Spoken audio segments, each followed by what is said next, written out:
Hello friends, welcome to my channel. दोस्तों, आज की वीडियो में हम बात करने वाले हैं मैग्नेट के बारे में कि मैग्नेट क्या होती है, किस तरह से काम करती है और क्यों काम करती है और क्यों सिर्फ लोहे से बनी चीज़ों को ही अपनी ओर आकर्षित करती है। आज की इस वीडियो में हम ये सारी बातें करने वाले हैं। तो चलिए स्टार्टिंग से स्टार्ट करते हैं।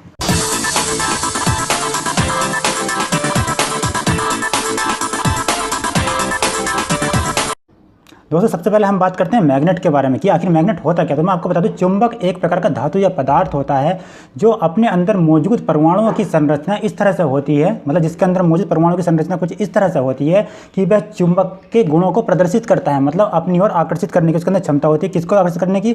लोहा या लोहे से बनी चीज़ों को अपनी ओर आकर्षित करने की क्षमता होती है। अब अगर हम बात करते हैं इसके मैग्नेटिक फील्ड की कि चुंबक का मैग्नेटिक फील्ड क्या होता है, तो मैं आपको बता दूं, चुंबक के चारों ओर का वह क्षेत्र, चुंबक के चारों ओर का वह क्षेत्र जहाँ तक चुंबक अपना प्रभाव डालते हैं, मतलब वो एरिया जहाँ तक चुंबक अपना प्रभाव डालती है, वो हम चुंबकीय क्षेत्र कहते हैं, जिस क्षेत्र कहते हैं, जिसको हम इंग्लिश में मैग्नेटिक फील्ड भी कहते हैं। और प्रभाव डालने का मतलब है कि उस एरिया के अंदर अंदर, उस रीजन के अंदर अंदर मैग्नेट लोहा या लोहे से बनी चीज़ों को अपनी ओर आकर्षित करेगी, उसको हम मैग्नेटिक फील्ड कहेंगे।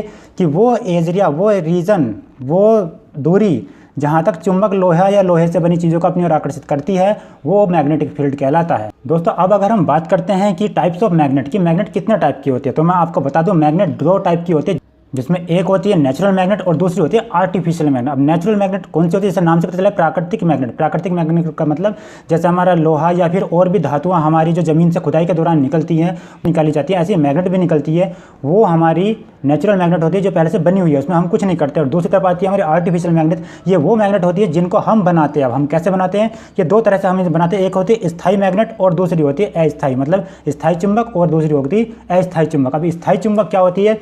तो स्थायी चुंबक वो होती है जैसे हमने एक परमानेंट मैग्नेट को ले लिया और पास में एक कोई, मान लो ये आयरन की कोई रोड है, इसको ले लिया। जब हम इस परमानेंट मैग्नेट को इस आयरन के रोड के पास लाएंगे तो इसमें कुछ टाइम के लिए मैग्नेट जो है मैग्नेट की तरह ये काम करेगा। ये जब मैग्नेट की तरह काम करेगा तो ये हमारा जो है एक तरह से स्थायी चुंबक में की तरह काम करेगा, मतलब कि, लेकिन कुछ समय, कुछ टाइम तक ये मैग्नेट की तरह काम करेगा, उसके बाद नहीं करेगा। स्थायी चुंबक वो होते हैं जो हम बनाते हैं। इसमें स्थायी चुंबक के अंदर वो वाली मैग्नेट भी आती हैं जिसको हम केमिकल रिएक्शन के थ्रू हम खुद बनाते हैं, मतलब हमें बनी बनाई नहीं मिलती है। फिर अगर हम बात करते हैं अस्थायी चुंबक की, तो अस्थायी चुंबक के अंदर जो है हमारी आती है वो मैग्नेट जो इलेक्ट्रिसिटी पर वर्क करती है। इलेक्ट्रिसिटी वर्क करती है, मतलब जैसे मैंने पहली वीडियो में बताया कि जहाँ फ्लो ऑफ इलेक्ट्रॉन होगा वहाँ मैग्नेटिक फील्ड होगा और जहाँ मैग्नेटिक फील्ड होगा वहाँ मैग्नेट होगी। उसी प्रिंसिपल के आधार पर जब हम उस सिस्टम में, सपोज डीसी मोटर ले लो या एसी मोटर ले लो, जब हम इनके अंदर इलेक्ट्रिसिटी देंगे तो इलेक्ट्रॉन का मूवमेंट होने के कारण, क्योंकि ये किसी न कहीं फेरेट कोर हो या फिर हमारी जो है कोई आयरन का एलिमेंट हो, उसके थ्रू हमारी वाइंडिंग होती है। तो जब इनके अंदर सप्लाई जाएगी, वोल्टेज जाएंगे, फ्लो ऑफ इलेक्ट्रॉन होगा, तो वहाँ पर मैग्नेट जनरेट होगी। इसको अस्थायी इसलिए बोलते हैं क्योंकि जब तक इसमें सप्लाई जाएगी तब तक ये मैग्नेट की तरह काम करेगी, और जब सप्लाई जानी बंद हो जाएगी ये मैग्नेट की तरह काम नहीं करेगी। और मैग्नेट के बारे में एक चीज़ और आपको बताना चाहूँगा, शायद बहुतों को पता भी होगा कि मैग्नेट के जो अपोजिट पोल होते हैं, एन पोल और एस पोल, वो दोनों आपस में चिपकते हैं, एक दूसरे को अट्रैक्ट करते हैं। जबकि जो सेम पोल होते हैं, मान लो ये नॉर्थ पोल, ये भी नॉर्थ पोल, या ये साउथ पोल, ये भी साउथ पोल, तो वे दोनों पोल एक दूसरे को रिपेल करते हैं, मतलब एक दूसरे को दूर धकेलते हैं, एक कभी आपस में नहीं चिपक सकते। इसीलिए जब भी हम किसी मैग्नेट को तोड़ते हैं, तोड़ने के बाद जब हम उसे चिपकाते हैं वो नहीं चिपकती, क्योंकि उसके जो पोल हैं वो फिर सेम हो जाते हैं दोनों साइड में, इसलिए वो आपस में चिपकती नहीं हो। दूसरी चीज़, मैग्नेट को हम कितने ही टुकड़े कर लें, हर एक टुकड़ा एक परमानेंट मैग्नेट, एक पूरी कंप्लीट मैग्नेट की तरह ही काम करता है। तो इतना तो हमें पता चल गया कि मैग्नेट क्या होती है और ये इसका जो मैग्नेटिक फील्ड है वो क्या होता है। लेकिन अब मेन चीज़ ये है कि मैग्नेट के अंदर ऐसा क्या होता है जो ये अपनी तरफ चीज़ों को आकर्षित करता है, मतलब ये वर्क कैसे करता है, इसके अंदर जो प्रिंसिपल है वो कौन सा लगता है, तो हम उसके बारे में अब बात करने वाले हैं। वर्क कैसे करता है? तो दोस्तों, मैग्नेट जो वर्क करता है वो मैग्नेटिक डोमेन के आधार पर वर्क करता है। मैग्नेटिक डोमेन क्या होता है, जिनको नहीं पता मैं उनको बता दूँ।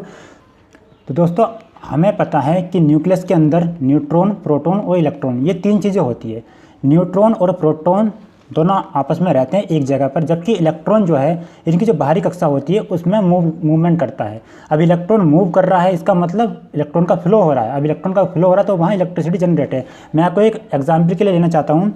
ये एक वायर का टुकड़ा है और हमें क्या पता है कि अगर इसमें इलेक्ट्रॉन मूव होगा इस डायरेक्शन में, इलेक्ट्रॉन अगर इसमें मूव होता है, इलेक्ट्रॉन कैसे मूव होगा, हम इसमें वोल्टेज है, किसी भी तरह से अगर इलेक्ट्रॉन का मूवमेंट होता है कि मान लो ये इसकी जो इनिशियल वैल्यू है, ये जो है लास्ट वैल्यू, मतलब यहाँ से स्टार्ट होता है और यहाँ पर ख़त्म होता है। तो जब इसमें फ्लो ऑफ इलेक्ट्रॉन होगा तो फ्लो ऑफ इलेक्ट्रॉन होने के साथ साथ इसमें एक मैग्नेटिक फील्ड जनरेट होगा।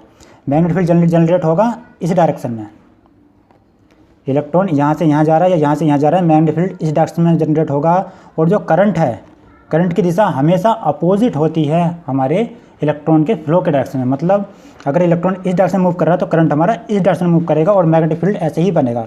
तो मतलब इस तरह से मैग्नेटिक फील्ड इसके ऊपर जनरेट हो जाएगा। लेकिन अगर हम इसको राउंड कर देते हैं, अगर हम इसी वायर को हमने राउंड कर दिया, क्योंकि हमें पता है जो न्यूक्लियस के अंदर जो इलेक्ट्रॉन होते हैं वो जो घूमते हैं वो राउंड में ही घूमते हैं। मतलब ये उसका एक रास्ता है, पथ मान लो, ये रास्ता है। और इलेक्ट्रॉन इस तरह से बीच में ये हमारा जो है एटम है, इसके चारों तरफ हमारे इलेक्ट्रॉन मूव कर रहे हैं। अब इलेक्ट्रॉन मूव कर रहा है, इस डायरेक्शन में इलेक्ट्रॉन मूव कर रहा है तो करंट की फ्लो इस डायरेक्शन में होगी। अब करंट की फ्लो इस डायरेक्शन में होगी तब जो चुंबकीय क्षेत्र जनरेट होगा वो होगा इस ऐसे, मतलब सीधे में पूरे पाइप पर एक तरह से पाइप बन गया है पूरा। और जब हमने इसको मोड़ दिया, हमने इसको इस तरह से मोड़ दिया तो क्या हो गया, जो मैग्नेटिक चार्ज है वो इस तरह से हो गया। और हमें पता है जब इलेक्ट्रॉन राउंड में मूव करता है और मैग्नेटिक चार्ज कुछ राउंड में ही बन जाता है, तब क्या होता है, जो ईएमएफ होता है इलेक्ट्रोमोटिव फोर्स, उसकी डायरेक्शन इस तरह से होती है ऊपर को, मतलब ऊपर को डायरेक्शन होती है। अब ऊपर डायरेक्शन इलेक्ट्रोमोटिव फोर्स की डायरेक्शन ऊपर रहेगी या नीचे, ये डिपेंड करता है जो हमारा इलेक्ट्रॉन है उसके मूवमेंट की डायरेक्शन क्या है। इस डायरेक्शन मूव कर रहा है तो हो सकता है डायरेक्शन ऊपर हो, और अगर उल्टी डायरेक्शन में मूव कर रहा है तो हो सकता है जो डायरेक्शन हो ईएमएफ की वो नीचे हो। और ये जो ईएमएफ की डायरेक्शन है ये ही मेन चीज़ होती है किसी भी चीज़ को चुंबक के रूप में बदलने के लिए। अब होता क्या है, जब बहुत सारे एटम के इलेक्ट्रॉन, बहुत सारे मतलब नंबर ऑफ इलेक्ट्रॉन इस तरह से मूव करेंगे तो बहुत सारे फोर्स इस तरह से बनेंगे, कुछ इस तरह से यहाँ पर ऐसे बहुत सारे फोर्स बनेंगे। और अगर उन सब फोर्स की जो डायरेक्शन है एक ही साइड में है, मान लो इस तरह से डायरेक्शन है या इस तरह एक ही डायरेक्शन में सारे जो ईएमएफ है वो प्रोड्यूस हो रहा है, तब क्या होगा, वो पूरा पदार्थ, वो पूरी धातु एक चुंबक की तरह काम करेगी। वो इसलिए क्योंकि सारे जो ईएमएफ, सारा जो फोर्स ऑफ इलेक्ट्रॉन है वो सब एक ही डायरेक्शन में है। फोर्स ऑफ इलेक्ट्रॉन नहीं, फोर्स ऑफ इलेक्ट्रोमोटिव, वो सारा एक ही डायरेक्शन में है। इसीलिए जो चुंबक होती है वो अपनी तरफ खींचती है। वो क्यों खींचती है, वो क्योंकि एक ही डायरेक्शन में फोर्स लगता है। और फोर्स की डायरेक्शन में लगता है, फोर्स में बता दूँ आपको, फोर्स हमेशा साउथ से निकलेगा नॉर्थ को जाएगा। कह सकते हैं हम नॉर्थ से निकल के साउथ को भी जाएगा, लेकिन जो एरो जिस पर जाएगा, एक एरो, वो एन पोल माना जाता है और जिससे निकलता है वो साउथ पोल माना जाता है। अब होता क्या है, जब एक ही डायरेक्शन में सारे जाएंगे, मतलब एक ही डायरेक्शन में सारा इलेक्ट्रोमोटिव फोर्स जनरेट होगा, तब क्या होगा, जब बहुत सारे नंबर ऑफ इलेक्ट्रॉन इसी तरह से काम करेंगे तो एक उसके आसपास ही चुंबकीय क्षेत्र बन जाएगा। वो इसीलिए कि चुंबक, मैंने आपको ही बताया, कोई भी इलेक्ट्रॉन मूव कर रहा है एक चुंबकीय क्षेत्र होता है। अब जब इसका चुंबकीय क्षेत्र है, जब बहुत सारे इलेक्ट्रॉन उसके अंदर यही तरह काम करें, बहुत सारे एटम इस तरह से काम करेंगे, तो चुंबकीय क्षेत्र की जो स्ट्रेंथ है, जो पावर है और जो रेंज ऑफ एरिया है वो इंक्रीज हो जाएगा। क्योंकि पूरा जो पदार्थ है उसके अंदर यही प्रोसेस अप्लाई हो रहा है, इसलिए वो पूरा पदार्थ एक चुंबक की तरह काम करेगा। अब आपके दिमाग में एक सवाल ये होगा कि एटम, इलेक्ट्रॉन तो और मेटल है उनके अंदर ही मूव करते हैं, मान लो लोहा ले लो, उसके अंदर स्टील या कॉपर, इनके अंदर ही मूव करते हैं, तो ये इसको जो है अपनी तरफ जो खींचता क्यों नहीं है। दूसरी धातु होती हैं, जैसे दूसरी धातु हो जिसमें कॉपर भी आता है, हमारा एल्युमिनियम भी आता है, वो चुंबक की तरह काम इसलिए नहीं करते क्योंकि उनके अंदर बहने वाले जो इलेक्ट्रोमोटिव फोर्स होता है, ईएमएफ की होता है, उसकी डायरेक्शन एक ही डायरेक्शन में नहीं होती। मान लो एक ऐसे है, दूसरा ऐसे हो गया, तीसरा ऐसे, चौथा ऐसे, इधर उधर होते हैं। तो जब वो इधर उधर होते हैं तब क्या होता है, एक दूसरे से कैंसिल आउट हो जाते हैं। क्योंकि नेगेटिव इलेक्ट्रॉन फ्लो हुआ, मान लो इलेक्ट्रॉन ऊपर की साइड को फ्लो हुआ, करंट की डायरेक्शन नीचे है, और इसके पास में दूसरा इलेक्ट्रॉन नीचे साइड को फ्लो हो गया, मतलब करंट की डायरेक्शन ऊपर को हो गई। जब दोनों डायरेक्शन एक के नीचे हो गए, एक के ऊपर हो गए, तो दोनों एक दूसरे कैंसिल आउट हो जाएंगे। इनके कैंसिल आउट होने की वजह से ही वहाँ पर चुंबकीय क्षेत्र जीरो हो जाता है। इसलिए जो एल्यूमिनियम है या कॉपर है या और भी कोई मेटल है, उनके अंदर चुंबकीय क्षेत्र नहीं होता है और ना ही वो चुंबक कॉन्टैक्ट मानेगा, चुंबक डायरेक्शन करती है। अब एक बात और आती है कि चुंबक सिर्फ लोहे को ही क्यों अपनी ओर आकर्षित करती है। तो दोस्तों मैं बता दूं, लोहे के अंदर ये प्रॉपर्टी मौजूद होती है, जिस मेटल से लोहा बना तो उसके अंदर ये क्वालिटी होती है कि जब भी वो चुंबकीय क्षेत्र में आता है तो उसके अंदर के जो इलेक्ट्रॉन है जो ईएमएफ प्रोड्यूस कर रहे हैं वो चुंबकीय क्षेत्र की किरणों से, किरणों के जो चुंबकीय क्षेत्र के प्रभाव से वो खुद को अरेंज कर लेते हैं। मतलब कोई इस डायरेक्शन में ईएमएफ है डोमेन, कोई डायरेक्शन में जो डोमेन है वो सारे सीधे हो जाते हैं तुरंत। जैसे चुंबक क्षेत्र में सीधे जैसे वो सीधे हो जाते हैं तुरंत वो मैग्नेट की तरह काम करने, वो चिपक जाते हैं मैग्नेट पर और मैग्नेट की तरह काम करता है। और जब हम चुंबक को दूर ले जाते हैं कुछ देर तक वो चुंबक की तरह ही काम करता है, कुछ समय तक या कुछ दिनों तक वो चुंबक की तरह ही काम करता है। हमारा जो आयरन है वो इसीलिए करता है क्योंकि उसके जो ये डोमेन है वो आपस में चेंज नहीं होते, लेकिन कुछ टाइम बाद जैसे जैसे उसका यूज होता है, टेम्परेचर होता है, ये डोमेन फिर से अपनी जो इनिशियल कंडीशन थी इधर उधर होने लगते हैं, जो इधर उधर होने की वजह से ही आपस में कैंसिल आउट हो जाता है इनका चार्ज और मैग्नेटिक फील्ड जीरो हो जाता है।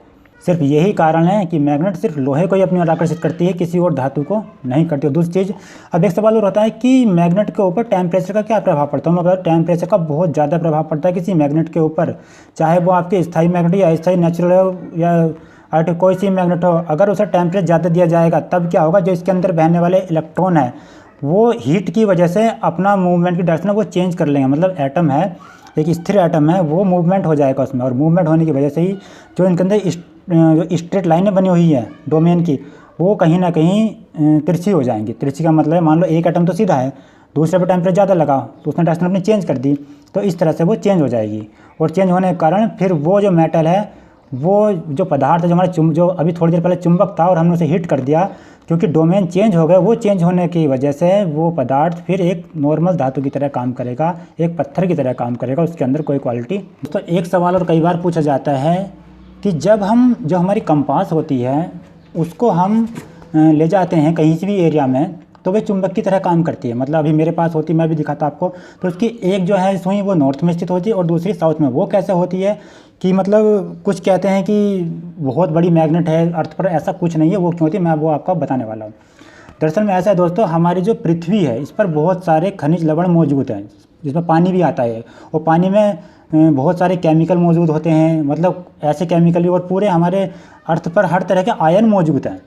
आयन में मतलब जिन पर निगेटिव चार्ज भी होता है। क्या होता है, जब हमारी अर्थ रोटेट करती है, जैसे ही हमारी अर्थ रोटेट करेगी, रोटेट होने से क्या होगा, जो आयन है वो भी रोटेट करेंगे। रोटेट मतलब मूव करेंगे। अब जब आयन भी हमारे साथ मूव कर रहे हैं, आयन मतलब निगेटिव चार्ज, निगेटिव चार्ज मतलब इलेक्ट्रॉन, जब इलेक्ट्रॉन मूव कर रहे हैं तो इलेक्ट्रॉन के मूव होने के कारण ही, और हमें पता है जहाँ मूवमेंट ऑफ इलेक्ट्रॉन होता है वहाँ इलेक्ट्रिसिटी होती है, और जहाँ इलेक्ट्रिसिटी होगी वहाँ मैग्नेटिक फील्ड, इलेक्ट्रॉन के मूव करने के कारण ही वहाँ मैग्नेटिक फील्ड बनता है। और मैं आपको एक बात और बता दूँ, अर्थ भी हमारी करंट जनरेट करती है, और जिस डायरेक्शन में अर्थ हमारी घूम रही है उसकी उल्टी दिशा में करंट की डायरेक्शन जनरेट होती है, और ईएमएफ लगता है, ईएमएफ लगता है हमारा साउथ टू नॉर्थ, जो इलेक्ट्रोमोटिव फोर्स होता है पूरा। और अगर हम बात करें कि हमारी जो कंपास होती है वो उत्तर दक्षिण दिशा में कैसे स्थित हो, तो मैं बता दूं, जब पृथ्वी एक चुंबक की तरह काम करेगी तो उसमें जो हम चुंबक रखेंगे, कोई कंपास रखेंगे, तो वो ऑटोमेटिकली नॉर्थ साउथ में स्थित हो जाएगी। अब नॉर्थ साउथ में क्यों होती है, पूरा पश्चिम में क्यों नहीं, नॉर्थ साउथ में इसलिए होती है, वो है पृथ्वी के घूमने का एक्सेस की। मान लो हमारी पृथ्वी कुछ इस डायरेक्शन में घूम रही है, मतलब वेस्ट टू ईस्ट घूम रही है, तब क्या होगा, जो ईएमएफ इलेक्ट्रोमोटिव फोर्स जनरेट होगा वो इस डायरेक्शन में होगा, जैसे मैंने अभी आपको बताया था। और ये डायरेक्शन कौन सी, ये नॉर्थ साउथ की डायरेक्शन आ जाएगी, ये नॉर्थ और साउथ की डायरेक्शन आ जाएगी। नॉर्थ साउथ की डायरेक्शन होने की वजह से ही पृथ्वी एक चुंबक की तरह काम करती है। और जब हम इसमें कंपास लगाते हैं, तो दोस्तों मैं आपको बता दूं, कंपास की जिस सुई पर नॉर्थ लिखा हुआ है, मतलब नॉर्थ पोल लिखा हुआ है जिस सुई पर, वो उसके ऊपर नॉर्थ लिखा हुआ है, लेकिन एक्चुअल में जो उसके अंदर प्रॉपर्टी है मैग्नेट की, वो साउथ पोल की प्रॉपर्टी है। क्योंकि हमें पता है जो हमारे अपोजिट पोल हैं वो ही एक दूसरे को चिपकते हैं। मतलब वो हमारी जो नॉर्थ पोल लिखा हुआ है जिस हमारी कंपास की सुई पर, उसकी प्रॉपर्टी साउथ की है, इसीलिए वो नॉर्थ में आकर रुका है। ये केवल हमें समझाने के ऊपर लिखा हुआ था, लेकिन एक्चुअल में जो प्रॉपर्टी थी वो अपोजिट चलती है इसमें। ऐसी ही इंटरेस्टिंग वीडियो पाने के लिए चैनल को सब्सक्राइब करें, वीडियो को लाइक करें और कमेंट में बताएं वीडियो कैसी लगी, और अगली वीडियो आप किस टॉपिक पर चाहते हैं वही मुझे सजेस्ट करें। मिलते हैं किसी